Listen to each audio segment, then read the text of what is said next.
ఆత్మ నేర్పు మాటలు అనే ఆధ్యాత్మిక కార్యక్రమమును వీక్షిస్తున్న విశ్వాసులకు అందరికీ కూడా నా ప్రేమపూర్వకమైన వందనాలు తెలియజేస్తున్నా. వాక్యమును ధ్యానించే ముందు చిన్న ప్రార్థన చేసుకుందాం. ప్రతి ఒక్కరూ టీవీ ముందు కూర్చున్న ప్రతి ఒక్కరూ కూడా తలలు వంచి కండ్లు మూసుకున్నట్లయితే చిన్న ప్రార్థన చేసుకుని వాక్యములోనికి వెళదాం. స్తోత్రములు స్తోత్రములు స్తోత్రములు స్తోత్రములు. మహాపరిశుద్ధుడా, మహాగణుడా, మా ప్రియా పరలోకమందున మా తండ్రి, అయా ఈ సమయమున నీ దాసుడి నీ పక్షమున నిలబడుతుండగా నీ ప్రజలతో మీరే మాట్లాడమని అడుగుచున్నాను ప్రభువా. అయా దీనుడును ఇంతకు పనికిరాని వారమైన అయా మమ్ములను నీ రుధిరము చేత మా ప్రతి పాపపు డాగులను కడిగి అయా నీ సిలువ చాటున మరుగు చేసి నీ ప్రజలకు ఉపయోగకరమైన మాటలను వేదగంధములో నుంచి నీ దాసుల ద్వారా మీరు మాట్లాడమని అడుగుచున్నాను ప్రభువా. మాట్లాడుతున్నది నేను కాదు ప్రభువా, మాట్లాడేది మీరే ప్రభువా.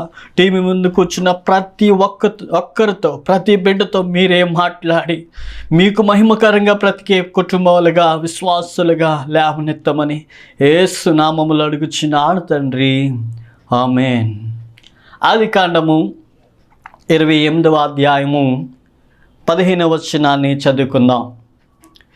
ఆదికాండము 28వ అధ్యాయము 15వ వచనాన్ని చదువుకుందాం. ఇదిగో నేను నీకు తోడయుండి నీ వెళ్ళు ప్రతి స్థలమందు నిన్ను కాపాడుచు ఈ దేశమునకు నిన్ను మరలా రప్పించెదను. నేను నీతో చెప్పినది నెరవేర్చు వరకు నిన్ను విడువనని చెప్పగా. దేవునికి మహిమ కలుగునుగాక. ఈ రోజున పరిశుద్ధాత్మ దేవుడు మనందరితో ఏం మాట్లాడబోతున్నాడంటే ఆదికాండం 28వ అధ్యాయంలో 15వ వచనం చివరి భాగం ఏంటి అని అంటే, నేను నీతో చెప్పినది నెరవేర్చు వరకు నేను నిన్ను విడువనని చెప్పగా. హల్లెలూయా. దేవుడు యాకోబుతో మాట్లాడుతున్నాడు. ఎలా మాట్లాడుతున్నాడంటే, యాకోబు 28వ అధ్యాయంలో చూసుకున్నట్లయితే 10వ వచనంలో ఉంటుంది. యాకోబు బెయేర్షెబా నుండి బయలుదేరి ఆనాన వైపు వెలుచు ఒక చోట చేరి ప్రొద్దుగుకున్నందున అక్కడ ఆ రాత్రి నిలిచిపోయాడు. దేవుడు యాకోబుతో మాట్లాడుతున్నాడు. ఎలా మాట్లాడుతున్నాడు అంటే కలలో మాట్లాడుతున్నాడు. అప్పుడు అతడు ఒక కల కనెను అంటున్నాడు వాక్యములో. ఏంటి అని అంటే, నీవు నీ తండ్రి అయిన అబ్రహాము దేవుడును ఇస్సాకు దేవుడైన యెహోవాను నీవు పండుకుని ఉన్న ఈ భూమిని నీకును నీ సంతానమునకు ఇచ్చేదను. దేవునికి మహిమ కలుగునుగాక. హల్లెలూయా. నీ సంతానం భూమి మీద లెక్కకు విసుగురేని వలె అగుదును. నీవు పడమటి తట్టును, తూర్పు తట్టును, ఉత్తరపు తట్టును, దక్షిణపు తట్టును వ్యాపించెదవు. భూమి యొక్క వంశములన్నీ నీ మూలముగా నీ సంతానం మూలముగా ఆశీర్వదించబడను. హల్లెలూయా. దేవుడు యాకోబుతో ఆ కాలంలో ఏమని మాట్లాడుతున్నాడంటే, నేను నీ పితరుల యొక్క దేవుడును, నేను నీ సంతాన్ని అభివృద్ధి పరచెదను. నువ్వు పడమటి దిక్కుకు వెళ్ళినా, ఉత్తరపు దిక్కుకు వెళ్ళినా, నువ్వు ఏ మూలకు వెళ్ళినా, ఎక్కడికి వెళ్ళినా, నువ్వు వెళ్ళి ప్రతి చోట నేను ఉంటాను. నేను నిన్ను కాపాడుతాను. నేను నీకు ముందుగా వెళతాను. నిన్ను ఆశీర్వదిస్తాను. వంశములన్నీ కూడా నిన్ను దీవిస్తాను అని అంటున్నాడు. హల్లెలూయా. అదే మాట 15వ వచనంలో ఏముందంటే, ఇదిగో నేను నీకు తోడయుండి. ఏంటండి? ఇదిగో నేను నీకు తోడయుండి నీ వెళ్ళు ప్రతి స్థలమందు నిన్ను కాపాడచ్చు. యాకోబు, నేను నీకు తోడుగా ఉండడమే కాదు, నువ్వు వెళుతున్న ఏ ప్రదేశమైనా, నువ్వు వెళుతున్న ఏ స్థలములోనైనా నేను నిన్ను ఏం చేస్తాను? కాపాడుతానంటున్నాడు దేవుడు. అంతేకాదు, ఈ దేశమునకు నిన్ను మరలా రప్పించదును. హల్లెలూయా. ఒకటి, దేవుడు తోడై ఉంటానంటున్నాడు. దేవుడు రెండోది ఏంటంటే కాపాడుతానంటున్నాడు. మరలా నేను ఈ దేశమునికి నిన్ను మరలా రప్పించదును. అంత మాత్రమే కాదు, నేను నీతో చెప్పినది. ఏం చెప్పాడు దేవుడు? నేను నీతో చెప్పినది నెరవేర్చే వరకు నేను నిన్ను విడువనని చెప్పగా. హల్లెలూయా. దేవునికి మహిమ కలుగునుగాక. ఈ చివరి వచనములో ఉన్న ఈ చివరి భాగాన్ని మనం ఇప్పుడు ధ్యానించబోతున్నాం. ఏంటి అంటే, నేను నీతో చెప్పినది నెరవేర్చే వరకు నేను నిన్ను విడవను. దేవుడు యాకోబుతో ఏం చెప్పాడంటే, ఆ ముందు వచనాల్లో ఉన్నాయి ఆశీర్వాదాలన్నీ కూడా ఆ ముందు వచనాల్లో ఉన్నాయి. కానీ అంతకంటే ముందుగా దేవుడు ఎవరితో చెప్పారో తెలుసా? ఆదికాండము 25వ అధ్యాయము 22వ వచనం నుంచి చూసుకున్నట్లయితే ఆదికాండము 25వ అధ్యాయము 22-23 వచనాలు చూసుకున్నట్లయితే అక్కడ యాకోబు యొక్క తల్లి అయిన రెబెకా దేవునికి మొరపెట్టినప్పుడు, దేవునికి ప్రార్థన చేసినప్పుడు అక్కడ ఒక మాట ఉంటుంది. అప్పుడు యెహోవా ఆమెతో ఇట్లనెను. హల్లెలూయా. ఎవరండి? యాకోబు యొక్క తల్లి రెబెకా దేవుని యొక్క సన్నిధిలో దేవునికి మొరపెట్టినప్పుడు దేవుడు రెబెకాతో మాట్లాడుతున్నాడు. అప్పుడు యెహోవా ఆమెతో ఇట్లనెను, 2 జనములు నీ గర్భములో కలవు, 2 జనపదములు నీ కడుపులో నుండి ప్రత్యేకముగా వచ్చును, ఒక జనపదము కంటే ఒక జనపదము బలిష్టమై ఉండును, పెద్దవాడు చిన్నవాడుకు దాసుడగనని అనెను. హల్లెలూయా. దేవునికి మహిమ కలుగునుగాక. యాకోబు యొక్క తల్లి అయిన రెబెకాతో దేవుడు మాట్లాడుతున్నాడు. ఏమని చెప్పాడంటే, రెబెకా ప్రార్థన చేసింది. 21వ వచనంలో ఉంటుంది, యెహోవాను వేడుకొనును, యెహోవా అతని ప్రార్థన వినును గనుక అతని రెబెకా గర్భవతి ఆయను. ఆమె గర్భంలో ఉన్న శిశువులు ఒకరితో ఒకడు పెనుగులాడిరి గనుక ఆమె ఎలాగైతే నేను బ్రతుకుట ఎంతుకొని ఈ విషయమే యెహోవాను వేడుకొని వెళ్ళెను. హల్లెలూయా. దేవునికి మహిమ కలుగును గాక. పెద్దవాడు చిన్నవాడికి దాసుడగుతాడని దేవుడు రెబెకాతో మాట్లాడాడు. అది పాత నిబంధన కాలంలో రోమాపత్రిక 9వ అధ్యాయము 12వ వచనంలో ఉంటుంది. పిల్లలు ఇంకా పుట్టి మేలైనను కీడైనను చేయకముందే పెద్దవాడు చిన్నవానికి దాసుడుగనని ఆమెతో చెప్పబడెను. హల్లెలూయా. ఎవరితో చెప్పబడ్డారండి? ఎవరితో చెప్పారు దేవుడు? రెబెకా దేవుని యొక్క సన్నిధిలో మొర్రపెట్టినప్పుడు, ఆమె యొక్క గర్భములో ఉన్న శిశువుల కోసం మొర్రపెట్టినప్పుడు పెద్దవాడు చిన్నవానికి దాసుడగునని ఎవరితో చెప్పాడు? దేవుడు రెబెకాతో చెప్పాడు. హల్లెలూయా. ఇక్కడ మనం చదువుకున్న మూలపాఠంలో ఏమని ఉందనంటే, నేను నీతో చెప్పినది నెరవేర్చే వరకు. ముందు ఎవరితో చెప్పాడు దేవుడు? రెబెకాతో చెప్పాడు దేవుడు. ఏమని చెప్పాడంటే, పెద్దవాడు చిన్నవానికి దాసుడగుతాడని రెబెకాతో చెప్పాడు దేవుడు. హల్లెలూయా. ఏమని చెప్పాడు? తల్లితో చెప్పాడు, పెద్దవాడు చిన్నవానికి దాసుడవుతాడని. అదే మాట యాకోబుతో చెప్తున్నాడు, నేను నీతో చెప్పినది నెరవేర్చే వరకు నేను నిన్ను విడవునని చెప్పగా. హల్లెలూయా. దేవునికి మహిమ కలుగును గాక. దేవుడు యాకోబుతో మాట్లాడుతున్నాడు, నువ్వు ఏ స్థలంలోనికి వెళ్ళినా, నువ్వు వెళ్ళే స్థలంలో తోడుంటాను, నువ్వు వెళ్ళే స్థలంలో కాపాడుతాను, నువ్వు ఏ దిక్కుకు వెళ్ళినా ఆ దిక్కులో నేనుండి నిన్ను ఆశీర్వదిస్తానని దేవుడు చెప్తూ మాట అంటున్నాడు. నేను నీతో చెప్పినది నెరవేర్చే వరకు. ఏంటండి? నేను నీతో చెప్పినది నెరవేర్చే వరకు నేను నిన్ను విడిచిపెట్టాను. తల్లితో దేవుడు చెప్పాడు. ఏమని చెప్పాడంటే, తల్లితో దేవుడు పెద్దవాడికి చిన్నవాడు దాసుడు అవుతాడు. హల్లెలూయా. హల్లెలూయా. దేవునికి మహిమ కలుగును గాక. పెద్దవాడు చిన్నవాడికి దాసుడు అవుతాడని దేవుడు రెబెకాతో ఆల్రెడీ ఇప్పుడు చెప్పేశాడు. కాబట్టి ఈ రోజున దేవుడు చెప్పిన మాటను విడిచిపెట్టకుండా, చెప్పిన మాటను చేయకుండా విడిచిపెట్టేసే దేవుడు ఎంత మాత్రమో కూడా కాదు. స్నేహితులు నమ్మితే స్నేహితులు విడిచిపెట్టేస్తారు, బంధువులు నమ్మితే బంధువులు విడిచిపెట్టేస్తారు, తల్లిదండ్రులు నమ్మితే ఒకగానొక రోజు నా కుమారుడు మంచోడు కాదని విడిచిపెట్టేస్తారు. అందుకే తల్లి గర్భమును పుట్టిన బిడ్డను తల్లి అయినా మరుస్తుందేమో కానీ నేను నిన్ను విడిచిపెట్టను, నేను నిన్ను మరువనని దేవుడు మాట్లాడుతున్నాడు. హల్లెలూయా. యాకోబుతో దేవుడు చెప్తున్నాడు, నేను నీతో చెప్పినది నెరవేర్చే వరకు నేను నిన్ను విడిచిపెట్టను. దేవుడు తన యొక్క యాకోబు యొక్క తల్లితో దేవుడు మాట్లాడుతూ ఉంటున్నాడు, పెద్దవాడు చిన్నవానికి దాసుడు అవుతాడని, చిన్నవాడిని నేను ఆశీర్వదిస్తానని, చిన్నవాడి మీద దేవుని పిలుపు ఉందని, చిన్నవాడి ద్వారా ఇశ్రాయేల్ ప్రజలు వస్తారని దేవుడు ఆశీర్వాదకరమైన వచనాలు తల్లితో మాట్లాడాడు. హల్లెలూయా. దేవునికి మహిమ కలుగును గాక. అందుకే ఇర్మియా గ్రంథంలో ఒక మాట ఉంటుంది. ఇర్మియా 31వ అధ్యాయము 3వ వచనం, శాశ్వతమైన ప్రేమతో నేను నిన్ను ప్రేమించుచున్నాను గనుక విడువక నీ ఎడల కృప చూపుచున్నాను. హల్లెలూయా. ఏం చూపిస్తున్నాడండి? శాశ్వతమైన ప్రేమతో నేను నిన్ను ప్రేమిస్తున్నాను కనుక విడువక నీ ఎడల కృప చూపిస్తున్నాను. దేవునికి మహిమ కలుగును గాక. హల్లెలూయా. ఈ సమయమందు టీవీ ముందు కూర్చుని వాక్యం వింటున్న ప్రియ దేవుని జనాంగమా, దేవుని ప్రజలారా, దేవుడు నీతో చెప్పినది నెరవేర్చే వరకు యాకోబుతో దేవుడు మాట్లాడుతున్నాడు. యాకోబు, నేను నీతో ఏదైతే చెప్తున్నానో, ఏదైతే ఆశీర్వాదకరంగా పలుకుతున్నానో, ఆశీర్వాదాలన్నీ కూడా నెరవేర్చే వరకు నేను నిన్ను విడిచిపెట్టను. హల్లెలూయా. నా ఉద్దేశం, నా ప్రణాళిక, నా పిలుపు అన్నీ కూడా నీ పట్ల నేను జరిగిస్తానని యాకోబుతో మాట్లాడుతున్నాడు. అదే రీతిగా తన యాకోబు యొక్క తల్లితో మాట్లాడాడు, చెప్పాడు, పెద్దవాడు చిన్నవానికి దాసుడు అవుతాడు. అదే రీతిగా ఇక్కడ జరుగుతుంది. హల్లెలూయా. అందుకే ఏ ప్రేమ అంట, శాశ్వతమైన ప్రేమతో ప్రేమిస్తున్నాను కనుక నేను నిన్ను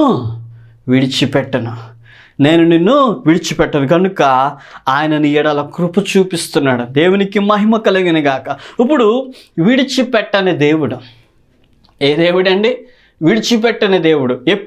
ఎప్పటి వరకు విడిచిపెట్టడు? ఆయన ఏదైతే యాకోబుకు దేవుడు చెప్పాడు అది నెరవేర్చే వరకు దేవుడు విడిచిపెట్టడు. మరి ప్రియ దేవుని యొక్క జనాంగమా, దేవుడు నీతో ఏ వాగ్దానం అయితే పలికాడో, దేవుడు తన చిత్తము నీ పట్ల ఎలాగైతే జరిగించుకోవాలని అనుకుంటున్నాడో, నీకు నీ యొక్క ఆశీర్వాదాలేంటో, నీ ప్రార్థనా జీవితం ఏంటో, నీ ఉపవాస ప్రార్థనల యొక్క నీ యొక్క ఆత్మీయ ఫలమేంటో, ఆ ఫలాలన్నీ కూడా నెరవేర్చే వరకు దేవుడు నిన్ను విడిచిపెట్టడని ఈరోజు నీతో దేవాతి దేవుడు మాట్లాడుతున్నాడు. దేవుడు నన్ను విడిచిపెట్టేశాడు, నా ఆత్మీయ జీవితాన్ని దేవుడు విడిచిపెట్టేశాడు, నా ఆత్మీయంగా నేను ఎదగలేకపోతున్నాను, దేవుడు నన్ను విడిచిపెట్టేశాడు కాబట్టి నేను ఆత్మలో వర్ధిల్లింపలేకపోతున్నాను, ఆత్మలో ఉజ్జీవం లేదు, ప్రార్థనలో నడిపింపు లేదు అని అనేక మంది పలుకుతున్న మాటలు దేవుడు విడిచిపెట్టేసే దేవుడు ఎంత మాత్రము కూడా కాదు. దేవుని ప్రణాళిక నీ పట్ల ఎలాగైతే ఉందో, ఎలాగైతే ఆయన నిన్ను తనలో చూసుకోవాలనుకుంటున్నాడో, తన సేవలో నిన్ను వాడుకోవాలనుకుంటున్నాడో, తన మందిరంలో నిన్ను ఒక ఉపయుక్తమైన పాత్రగా నిలబెట్టాలనుకుంటున్నాడో, తన దైవ సంకల్పం చొప్పున నిన్ను ఏ రీతిగా ఎక్కడికి నడిపించాలనుకుంటున్నాడో, ఏ స్థలంలోనికి వెళ్ళినా దేవుడు నీకు తోడుగా ఉంటున్నాడు, ఎక్కడ నువ్వు అడుగు పెట్టినా అక్కడ దేవుడు నిన్ను ఆస్వాదిస్తున్నాడు. ఏ ఒక్కరితో నువ్వు మాట్లాడినా నీ మాటలు అనుకూలవచనంగా దేవుడు నీతో మాట్లాడుతున్నాడు. అయినప్పటికీ కూడా దేవుడు నన్ను విడిచిపెట్టేశాడు అని అనుకుంటున్న వారు చాలా మంది ఉన్నారు ఈ రోజుల్లో. దేవునికి మహిమ కలుగును గాక. నేను నీతో చెప్పినది నెరవేర్చే వరకు నేను నిన్ను విడిచిపెట్టను. ఏమండి, ఆ ఒక్క వాగ్దానము యాకోబుకు మాత్రమేనా? కాదండి. దేవుడు నీతో ఏం చెప్పాడో ఒక్కసారి ఆలోచన చేద్దాం. దేవుడు నిన్ను విడిచిపెట్టకుండా ఈ రోజుకి కూడా టీవీ ముందు కూర్చుని సజీవముగా దేవుని వాక్యాన్ని నువ్వు వినగలుగుతున్నావంటే దేవుడు నీతో చెప్పినది ఇంకా నెరవేర్చాడా? ఒకసారి ఆలోచన చేద్దామా? దేవుడు నీతో ఏం చెప్పాడు? నీ ప్రార్థనా జీవితం కోసం ఏం చెప్పాడు? నీ ఆత్మీయ జీవితం కోసం ఏం చెప్పాడు? నీ యొక్క విశ్వాస జీవితంలో దేవుడు నీతో ఏం మాట్లాడాడు? ఒక్కసారి ఆలోచన చేయవలసిందిగా కోరుచున్నాను. దేవుడు నాతో ఏం చెప్పాడు? నా జీవితంలో దేవుడు ఏం చేస్తానన్నాడు? నా బిడ్డల భవిష్యత్తులో దేవుడు ఏం చేస్తానన్నాడు? నా యొక్క సేవా జీవితంలో దేవుడు ఏం చేస్తానన్నాడు? అవన్నీ నెరవేరుతున్నాయా? దేవుడు నిన్ను విడిచిపెట్టేసిన తర్వాత దేవుడు యొక్క సంకల్పం నీ పట్ల జరగట్లేదు నువ్వు అనుకుంటున్నావేమో, లేకపోతే దేవుణ్ణి మనం విడిచిపెట్టేసిన తర్వాత ఈ రోజున అనేక మంది ఆత్మీయ ఫలాలతో, ఆత్మీయ వరాలతో వాడబడుతున్నారంటే దేవుణ్ణి బలముగా మనం పట్టుకోవడాన్ని బట్టి, దేవుని విడిచిపెట్టకుండా మనం పట్టుకున్నప్పుడు, దేవునిలో ఉన్నప్పుడు, మోకాళ్ళ జీవితాన్ని అనుభవించినప్పుడు, కన్నీటి ప్రార్థనలో మనం ఉన్నప్పుడు, దేవుని యొక్క సంకల్పానికి మన జీవితాన్ని అప్పగించినప్పుడు భక్తుడు అంటాడు కదా, దేవా నా ప్రవర్తన అంతటి యందు నీ అధికారానికి నేను ఒప్పుకుంటున్నాను ప్రభువా. ఈరోజు యాకోబు యొక్క జీవితంలో దేవుడు నెరవేర్చాడు కాబట్టి ఆ లక్షలాది మంది బయటకు వచ్చారు యాకోబు ద్వారా. ఈరోజున యాకోబుతో దేవుడు చెప్పింది నెరవేర్చాడు కాబట్టి ఆయన విడిచిపెట్టని దేవుడు. దేవునికి మహిమ కలుగును గాక. దేవుడు యాకోబుని విడిచిపెట్టేస్తే ఇశ్రాయేలు ప్రజలు ఎలా వచ్చారు? అసలు ఇశ్రాయేలు ఇంత జనాంగంగా ఎలా వచ్చారో ఒకసారి ఆలోచన చేద్దామా? మరి దేవుడు నిన్ను ఎందుకు విడిచిపెట్టేశాడని నువ్వు అనుకుంటున్నావు? నీ తలంపులలో, నీ ఊహలలో, నీ నడవడికలో, నీ యొక్క హృదయ అంతరంగాలలో దేవుడు నన్ను విడిచిపెట్టేశాడని ఎక్కడో ఒక ఆలోచన నీకు కలుగుతుంది కదా. ఏంటో తెలుసా? దేవుణ్ణి నువ్వు విడిచిపెట్టేసిన తర్వాత నీకు కలిగే ఆలోచన ఏమొస్తుందో తెలుసా? దేవుడు నన్ను విడిచిపెట్టేశాడు. దేవుడు మానవుడు కాదండి దేవుడు విడిచిపెట్టేయడానికి. దేవుడు శరీరంతో లేడు, శరీర అవయవాలతో మనలాంటి స్వభావం కలిగిన వ్యక్తి కాదు. మనలాగా ఒకవేళ మనిషి అయినప్పటికీ కూడా దేవుడు శరీరంతో ఉండే దేవుడు అయినప్పటికీ కూడా మనలాగా ఆలోచించే దేవుడు ఎంత మాత్రము కాదు. దేవుడు విడిచిపెట్టేసే దేవుడు కాదు. మనలో ఉన్న పాపాన్ని బట్టి, మనలో ఉన్న అహంభావాన్ని బట్టి, మనలో ఉన్న ఆ శరీర కార్యాలను బట్టి, మనలో ఉన్న ఆ శరీర దేవునికి దూరంగా ఉండే పనులను బట్టి దేవుడిని మనం విడిచిపెట్టేసాం తప్ప దేవుడు మనల్ని విడిచిపెట్టేసే దేవుడు ఎంత మాత్రము కూడా కాదు. అందుకే వాక్యంలో రెండవ రాజుల గ్రంథము 14వ అధ్యాయము, 14వ అధ్యాయము 24వ వచనంలో ఉంటుంది. ఇతడును ఇశ్రాయేలు వారు పాపము చేయుటకు కారకుడగు నెబాతు కుమారుడైన యెరోబాము చేసిన పాపములను విడువక అనుసరించి యెహోవా దృష్టికి చెడుతనము జరిగించును. హల్లెలూయా. ఇక్కడ వాక్యమును చూసుకున్నట్లయితే పాపములను విడువక ఏంటండి? దేవుడు మనతో ఒక మాట మాట్లాడుతున్నాడు. నీ పాపముల నిమిత్తం దేవుణ్ణి విడిచిపెట్టేస్తావా, లేకపోతే దేవుని కొరకు నీ పాపములను విడిచిపెట్టేస్తావా? ఈరోజు దేవుడు నీతోనే నేరుగా, సూటిగా, బాహాటంగా, ప్రేమగా మాట్లాడుతున్నాడు. నీ పాప భోగేచ్ఛల నిమిత్తం, నీ పాప సుఖముల నిమిత్తము దేవుని విడిచిపెట్టేస్తావా? లేకపోతే నీ కొరకు రక్తము కాచి శరీరమును ముక్కులుగా అయిపోయిన దేవాది దేవుడి కొరకు నీ పాపాలను విడిచిపెట్టేస్తావా? ఒకసారి ఆలోచన చేద్దామా? నీ పాపముల నిమిత్తము దేవుని విడిచిపెట్టేస్తావా, లేకపోతే దేవుని కొరకు నీ పాపాలను విడిచిపెట్టేస్తావా? ఇక్కడ వాక్యం ఉంది, పాపములను విడువక. అది ఏ పాపాలండి? శరీరంతో చేసే పాపాలు, ఆలోచనతో చేసే పాపాలు, ఊహల్లో చేసే పాపాలు. అందుకే ఆదికాండంలో మానవుని హృదయం బాల్యం నుండే చెడ్డది. ఎప్పటి నుంచి చెడ్డదండి? బాల్యం నుండే చెడ్డది. కాబట్టి ఈ రోజున వాక్యంలో ఒకే ఒక మాట, నీ పాపముల నిమిత్తం దేవుణ్ణి విడిచిపెట్టేస్తావా? దేవుని కొరకు, లేకపోతే దేవుని కొరకు నీ పాపాలను విడిచిపెట్టేస్తావా? ఒకసారి ఆలోచన చేయండి. ఇక్కడ వాక్యంలో, చదవబడిన వాక్యంలో అదే ఉంది, పాపములను విడువక. ఏంటండి? పాపములను విడువక అనుసరించి యెహోవా దృష్టికి చెడుతనము జరిగించిన. యాకోబుతో దేవుడు ఏమంటున్నాడంటే, యాకోబు, నేను నీతో చెప్పినది నెరవేర్చే వరకు నేను నిన్ను విడిచిపెట్టను. కాబట్టి దేవుణ్ణి యాకోబు విడిచిపెట్టేశాడండి? విడిచిపెట్టలేదు. విడిచిపెట్టకుండా ఏం చేస్తాడో తెలుసా? ఆదికాండం 32వ అధ్యాయంలో ఎబ్బోకు రేవు దగ్గర యాకోబు ఒక్కడే మిగిలిపోయాడు. హల్లెలూయా. ఎబ్బోకు రేవు దగ్గర అందరినీ అవతలకు దాటించేశాడు. యాకోబు ఒక్కడే మిగిలిపోయాడు. ఏం చేస్తున్నాడో తెలుసా? తెల్లవారే వరకు కూడా పెనుగులాడుతున్నాడు, దేవుడితో పెనుగులాడుతున్నాడు. ఆయన తెల్లవార్చున్నది కనుక నన్ను పోనిమ్మనగా అతడు, నీవు నన్ను ఆశీర్వదిస్తేనే కానీ నిన్ను పోనీయను, నేను నిన్ను విడిచిపెట్టను. యాకోబు యొక్క తల్లితో దేవుడు చెప్పాడు, చిన్నవాడిని నేను ఆశీర్వదిస్తానని, పెద్దవాడు చిన్నవాడికి దాసుడవుతాడని. అదే యాకోబుతో దేవుడు మాట్లాడుతున్నాడు, నేను నీతో చెప్పినది నెరవేర్చే వరకు, నేను మీ తల్లితో చెప్పాను, మరలా నేను నీతో చెప్తున్నాను, నేను నిన్ను విడిచిపెట్టాను. హల్లెలూయా. నేను నిన్ను విడిచిపెట్టాను. కాబట్టి దేవుడు యాకోబుని విడిచిపెట్టాడని యాకోబుతో దేవుడు మాట్లాడుతుంటే, ఇప్పుడు యాకోబు దేవుడితో పోట్లాడి, దేవుడితో పెనుగులాడి, దేవుని విడిచిపెట్టకుండా దేవుని గట్టిగా పట్టేసుకున్నాడు. దేవునికి మహిమ కలుగును గాక. ఈ రోజున నువ్వు లోకాన్ని గట్టిగా పట్టుకున్నావు, లోకంలో ఉన్న ఆచారాలను గట్టిగా పట్టుకున్నావు, లోకాన్ని వెంబడిస్తున్నాం. లోకంలో ఉన్నవన్నీ కూడా నీకే కావాలి. ఏంటో తెలుసా? లోకంలో ఉన్నవన్నీ మనకంతా కూడా మనకి బాగా తెలుసు. ఏంటో తెలుసా? లోకంలో ఉన్నదంతా కూడా శరీరాశ, నేత్రాశ, జీవపటం. ఈ లోకంలో ఉన్న ఈ మూడు కాకుండా ఈ లోకాన్ని అనుభవిస్తున్న మనము లోకంలో ఉండి దేవుని విడిచిపెట్టేస్తాం. ఇప్పుడు యాకోబు యబ్బోకు రేవు దగ్గర దేవుడితో పెనుగులాడుతూ దేవుడితో ఒకే ఒక మాట అంటున్నాడు, నీవు నన్ను ఆశీర్వదిస్తేనే తప్ప, నీవు నన్ను దీవిస్తేనే తప్ప, నీవు నన్ను బాగు చేస్తేనే తప్ప, నీవు నా ఆత్మీయ జీవితాన్ని నిలబెడితేనే తప్ప నేను నిన్ను విడిచిపెట్టను. హల్లెలూయా, దేవునికి మహిమ కలుగును గాక.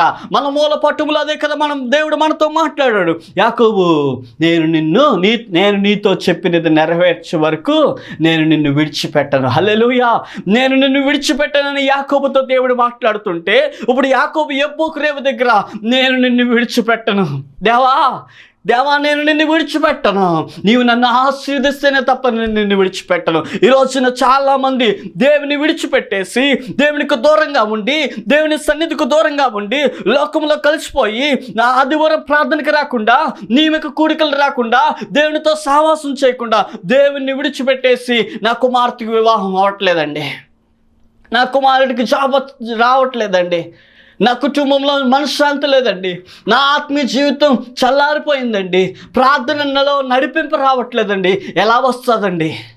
నడిపింపు ఎలా వస్తుందో తెలుసా?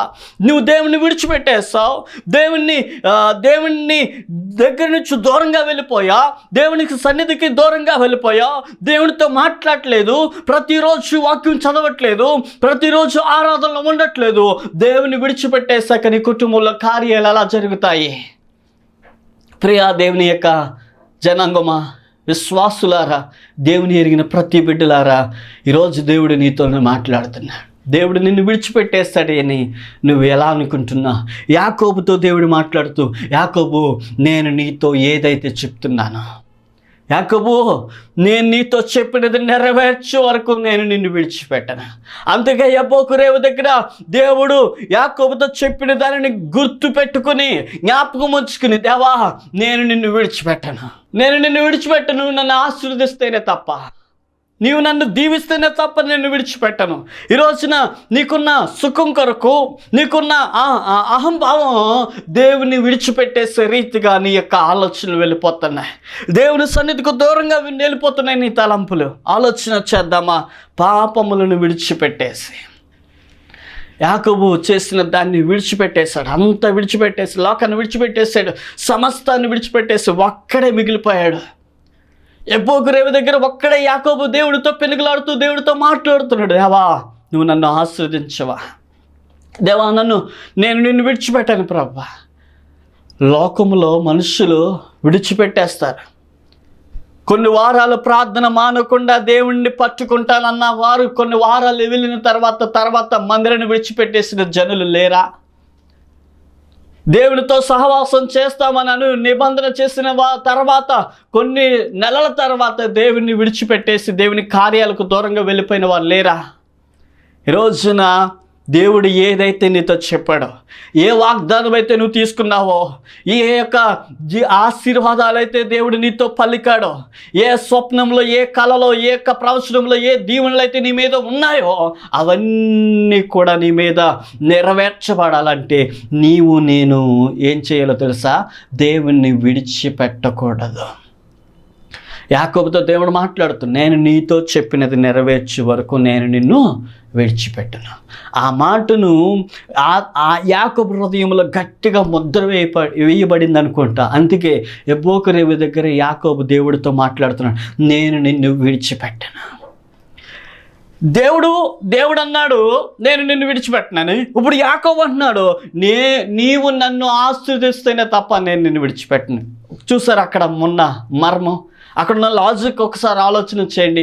దేవుడిని నువ్వు విడిచిపెట్టేశావు కాబట్టి నీ కార్యాలు జరగట్లేదు, దేవునికి దూరంగా ఉన్నావు కాబట్టి నీ ఆత్మీయ జీవితంలో ఎదుగుదల లేదు, దేవుని యొక్క మందిరంలో నువ్వు ఒక ఉపయుక్తమైన పాత్రగా వాడబడాలనుకుంటున్నా కానీ వాడబడట్లేదు.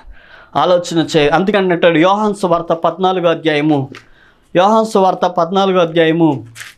18వ వచనంలో ఒక మాట ఉంటుంది. ఏంటో తెలుసా?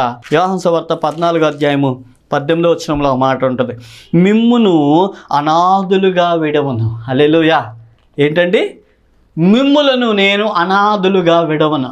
నువ్వెవరైనా సరే, నువ్వు చిన్నవాడమైనా, నువ్వు పెద్దవాడమైనా, నువ్వు సంఘ పెద్దమైనా, సంఘ విశ్వాసమైనా, దేవుని ఎరిగిన బిడ్డవైనా, నువ్వు ఏ స్థాయిలో ఉన్నా, నువ్వు అందంగా ఉన్నా అందంగా లేకపోయినా, నీకు చదువు ఉన్నా చదువు లేకపోయినా, నీకు ఉద్యోగం ఉన్నా ఉద్యోగం లేకపోయినా, నువ్వు పేదవాడవైనా, నువ్వు ఎటువంటి వారు అయినా సరే దేవుడు నిన్ను విడిచిపెట్టాడు. హల్లెలూయా. దేవుని విడిచిపెట్టని దేవుడు నిన్ను విడిచిపెట్టేసే దేవుడు ఎంత మాత్రమో కూడా కాదు. అందుకే తీమాయి కుమారుడైన భర్తమై పిలుస్తున్నాడు, దేవా దావీదు కుమారుడా నన్ను కరుణించమని. అక్కడున్న ఆ ప్రజలు, అక్కడున్న శిష్యులు, అక్కడున్న జనాంగం అంతా కూడా అతన్ని, ఆ గుడ్డివాడిని నొక్కేస్తున్నప్పటికీ కూడా అక్కడున్న వారు అతన్ని విడిచిపెట్టేశారేమో, అక్కడున్న వారు అతన్ని చేదరించుకున్నారేమో, గుర్తుపట్టలేదేమో, అక్కడున్న వారందరూ అతన్ని పక్కకు పెట్టేశారేమో. కానీ దేవుడు అతన్ని విడిచిపెట్టేసి దాటిపోయిన దేవుడు ఎంత మాత్రమో కూడా కాదు.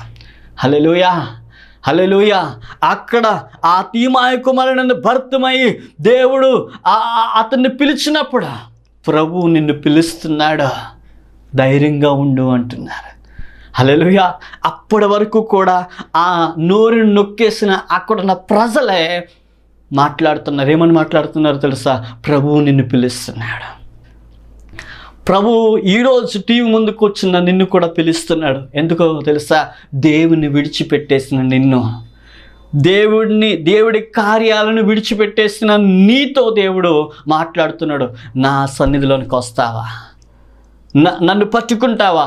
నన్ను విడిచిపెట్టకుండా నన్ను పట్టుకుంటే నేను నీతో చెప్పినది నెరవేరుస్తాను. ఏమని చెప్పని తెలుసా? నీ కుటుంబాన్ని దీవిస్తానని, నిన్ను ఆశీర్వదిస్తానని, నువ్వు ఏ చోటకు వెళ్ళినా ఆ చోట్ల నిన్ను దీవిస్తానని దేవుడు నీతో మాట్లాడిన ప్రతి మాట కూడా నెరవేర్చబడుతుంది. ప్రతి విశ్వాసకి కూడా దేవుని యొక్క సంకల్పము చెప్పిన దేవుడు నిన్ను ఆశీర్వదిస్తాడు. కాబట్టి ఈ రోజున తప్పిపోయిన కుమారుడిని ఒక్కసారి ఆలోచన చేద్దామా? తప్పిపోయిన కుమారుడు తల్లిదండ్రులు విడిచిపెట్టేశాడు, తన ప్రాంతాన్ని విడిచిపెట్టేశాడు, అందరిని విడిచిపెట్టేసి తనకున్న ద్రవ్యాన్ని పట్టుకెళ్ళిపోయి దౌర్వ్యారం చేసి, చెడుతనం చేసి తనకున్నదంతా కూడా పోగొట్టుకున్నాడు.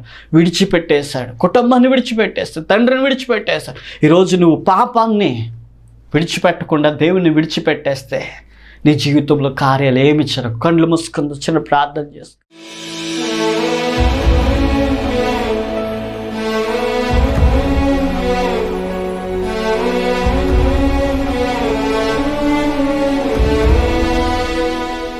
శాశ్వతమైన ప్రేమతో ప్రేమిస్తున్నా నా ప్రియ యేసయ్య, ఈరోజు నాతోనే మాట్లాడావు ప్రభువా.